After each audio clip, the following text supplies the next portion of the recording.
Puluhan pemuda tergabung dalam Aliansi Pemuda Hulu bergerak menggelar unjuk rasa di depan kantor Wali Kota Palopo, Kamis, 17 Oktober 2024. Sebelum mendatangi kantor Wali Kota, massa juga melakukan aksi serupa di depan kantor PDAM Palopo. Aksi ini merupakan kelanjutan dari protes yang sebelumnya dilakukan oleh Aliansi Pemuda dan Masyarakat Batang Barat yang disingkat APMBB. Namun kali ini, aksi melibatkan gabungan pemuda dari Kelurahan Batang Barat, Kambo, dan Sigunto. Menurut Putra, juru bicara aksi, unjuk rasa tersebut dilakukan untuk menuntut kejelasan dari pemerintah Kota Palopo terkait sejumlah tuntutan sebelumnya disampaikan. Aksi ini adalah bentuk keresahan dari pemuda di 3 wilayah yang ada di hulu yakni Sigunto, Batang Barat dan Kambo. Jikata jenlap aksi, Putra kepada tribuntimur.com, Kamis, 17 Oktober 2024. 3 kelurahan ini adalah wilayah yang sumber daya alamnya diambil oleh PDAM. Namun, dalam perekrutan tenaga kerja PDAM tidak ditransparansikan kepada masyarakat.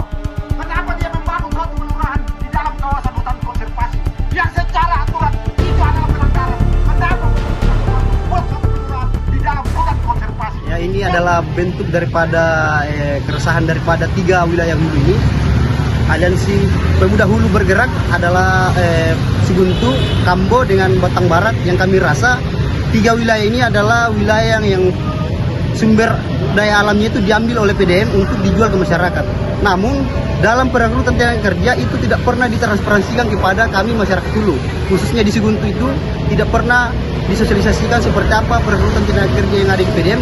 Bahkan sampai hari ini tidak pernah ada masyarakat dari Sigunto diterima. Bahkan di Kambo juga itu tidak pernah ada di kerja di PDAM. Lantas apakah di PDAM itu tidak ada juknis atau aturan yang mengatur? Karena kita lihat di PDAM itu kayaknya ada bersaudara kerja, sehingga kami melakukan konsolidasi besar-besaran di beberapa wilayah. Kami melakukan aksi demonstrasi hari ini. Terus soal BKSDA juga yang kami anggap mempersulit pengadaan tower yang ada di jaringan yang ada di Batang Barat.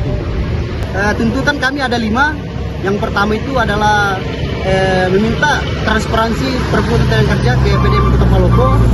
Yang kedua itu soal bantuan rumah ibadah ke Kelurahan Kambo karena ada 6 masjid yang sampai hari ini tidak mendapatkan bantuan atau CSR dari PDAM.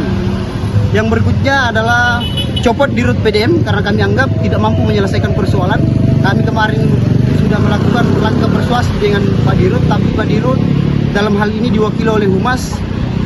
Dia hanya menjanjikan bahwa kami akan pertemukan dengan Dirut mulai dari hari Sabtu, Senin, dan Kamis, tapi sampai hari ini tidak pernah kami ditemui oleh Pak Dirut. Kami masih menunggu karena di dalam masih sementara diskusi apakah mau menemui kami atau tidak. Tapi tadi ada informasi bahwa kami akan ditemui oleh pihak terkait atau instansi-instansi yang terkait. Kami akan melakukan aksi demonstrasi besar-besaran karena hari ini mungkin kami hanya datang mewakili pemuda, tapi besok-besok kami akan memanggil orang tua kami yang ada di 3 wilayah itu untuk datang demonstrasi di kantor Wali Kota Palopo. Download Tribun X sekarang, menghadirkan lokal menjadi Indonesia.